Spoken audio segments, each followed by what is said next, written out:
नमस्कार दोस्तों, नमस्कार साथियों, आप सभी का स्वागत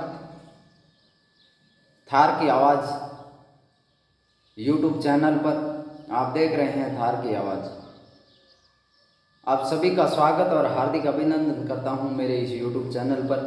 ऐसे ही आप सभी का सहयोग और सपोर्ट हमेशा हमेशा के लिए बना रहे। आज मैं इस वीडियो में बात करूंगा एग्जिट पोल को लेकर के। संपूर्ण भारत में 7 चरणों के वोट मतदान संपन्न होने के बाद एग्जिट पोल जो निकल कर के सामने आ रहे हैं, जिसमें बात करूंगा राजस्थान को लेकर के। और राजस्थान में भी सबसे hot seat Barmer Jaisalmer Lok Sabha seat, जिस सीट पे एग्जिट पोल के बाद एग्जिट पोल और सट्टा बाजार दोनों की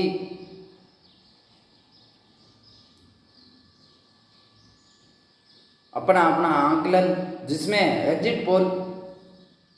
राजस्थान की सीट, राजस्थान में बाड़मेर जैसलमेर और बालोतरा संसदीय क्षेत्र हैं, उसकी सीट, उसमें से जो ये लोकसभा की सीट जिस पर अन्य के खाते में यानी कि निर्दलीय के खाते में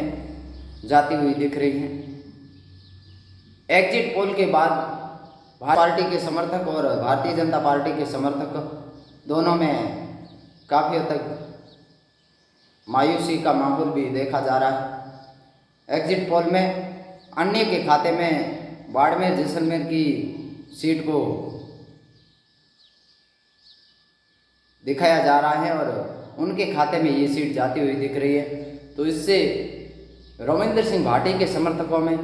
काफ़ी उत्साह देखने को मिल रहा है। वैसे 4 तारीख बहुत क्लोज है, लेकिन उससे पहले जो एग्जिट पोल सामने आए हैं, उससे कांग्रेस पार्टी के उम्मीदवार उम्मेदाराम बेनीवाल के समर्थकों में काफ़ी हद तक मायूसी छा गई है। जो सट्टा बाजार, फलोदी सट्टा बाजार, जिसमें उम्मीदवार बेनीवाल की जीत बताई जा रही थी, और एग्जिट पोल के अंदर उम्मीदवार बेनीवाल पिछड़ते हुए भी नज़र आ रहे हैं। और यहाँ से रविंद्र सिंह भाटी बड़ी मजबूत स्थिति में हैं। उनकी जीत को लेकर के एग्जिट पोल्स और तमाम मीडिया उनकी जीत को लेकर के काफ़ी हद तक आश्वस्त लग रहे हैं। जितने भी मीडिया के प्रभारी कवरेज के लिए आए थे पश्चिमी राजस्थान की बाड़मेर जैसलमेर लोकसभा सीट पर,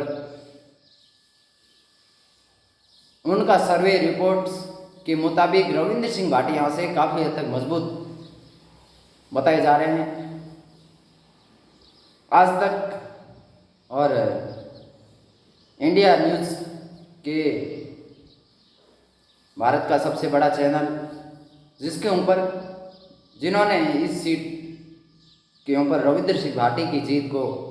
बताया है। और वैसे बता देता हूँ, रविंद्र सिंह भाटी और उम्मीदवार बेनीवाल के बीच टक्कर भी मानी जा रही है, लेकिन एग्जिट पोल के बाद से उम्मीदवार बेनीवाल के समर्थकों में काफ़ी हद तक मायूसी देखी जा रही है। वैसे 4 तारीख भी बहुत क्लोज है, लेकिन एग्जिट पोल ने ये साबित कर लिया है कि यहाँ से उनकी सर्वे रिपोर्ट्स के मुताबिक रविंद्र सिंह भाटी यहाँ से एक बार फिर शिव वाला इतिहास दोहराते हुए दिख सकते हैं। निर्दलीय के तौर पे वही शिव वापस पश्चिमी राजस्थान की बाड़मेर जैसलमेर बालोतरा संसदीय सीट पर मजबूत दिख सकती है, जो कांग्रेस पार्टी के समर्थकों के लिए और भारतीय जनता पार्टी के समर्थकों के लिए काफ़ी हद तक मायूसी का माहौल है। एग्जिट पोल के रुझानों से यानी कि मतगणना से पहले के रुझान जो एग्जिट पोल है, उसने रविंद्र सिंह भाटी की जीत को लेकर के काफ़ी हद तक जो अटकलें थी उनको दूर करने का काम किया है। और यहाँ से रविंद्र सिंह भाटी काफ़ी हद तक मजबूत स्थिति में है और उनकी जीत को लेकर वे खुद भी आश्वस्त हैं। बता देता हूँ, राजस्थान में अन्य के खाते में जो सीट बताई जा रही हैं, जिसमें संपूर्ण राजस्थान में निर्दलीय प्रत्याशी कहीं मजबूत देखा या मजबूत माना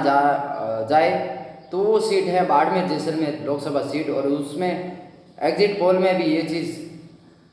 साबित होती दिखी कि एक अन्य के खाते में सीट जाती हुई दिख रही है। वो सीट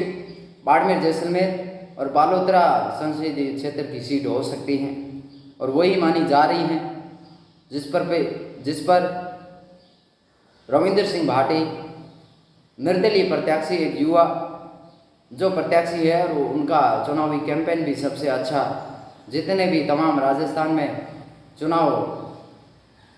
चुनावी मैदान में जितने उम्मीदवार थे उनमें से सबसे अच्छा चुनावी कैंपेन किसी उम्मीदवार का यदि देखा गया तो वो रविंदर सिंह भाटी है। और संपूर्ण राजस्थान में रविंदर सिंह भाटी की लोकप्रियता नरेंद्र मोदी की लोकप्रियता के समान है और उनके साथ मातृशक्ति का जो वोट बैंक कन्वर्ट हुआ है वो उनकी जीत का मार्जिन बहुत बड़ा करने में भी अहम भूमिका निभाती दिख रही है। मातृशक्ति का क्रेज नरेंद्र मोदी के बाद यदि किसी उम्मीदवार के साथ इतना समर्थन, इतना सहयोग यदि माना जाए तो उसमें से रविंदर सिंह भाटी, जिनके पक्ष में मातृशक्ति का झुकाव सबसे ज़्यादा देखा गया। वैसे राजस्थान में निर्दलीय का इतना वर्चस्व नहीं देखा जा रहा है। यदि कहीं निर्दलीय मजबूत हैं तो वह है पश्चिमी राजस्थान की सबसे हॉट सीट बाड़मेर जैसलमेर और बालोतरा लोकसभा सीट, जिसके ऊपर एक 26 साल की अवस्था का यानी कि राजनेता जितने भी हैं तमाम राजनीतिक दलों से, राजनीतिक संगठनों से, उनमें से सबसे छोटी अवस्था का लड़का, जिसका चुनावी मैनेजमेंट और चुनावी कैंपेन सबसे अच्छा बेहतरीन कैंपेनिंग था। और रविंदर सिंह भाटी की जो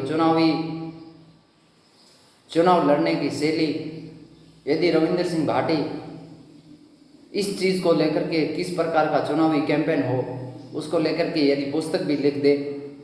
तो तमाम राजनेताओं के पास वो पुस्तक, जो राजनीतिक क्षेत्र में जो अपना स्थान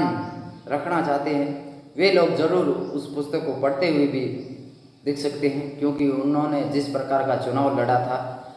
उनके सामने दो बड़े दल एक साथ होकर के चुनाव लड़ रहे थे। दो ऐसे दल जिन्होंने काफ़ी हद तक भारत की राजनीति में भी अपना वर्चस्व रखा, जिनको टक्कर देने की या उनको चुनाव हराने के लिए किस प्रकार का चुनावी कैंपेन हो, वो रविंदर सिंह भाटी ने एक उदाहरण पेश किया था।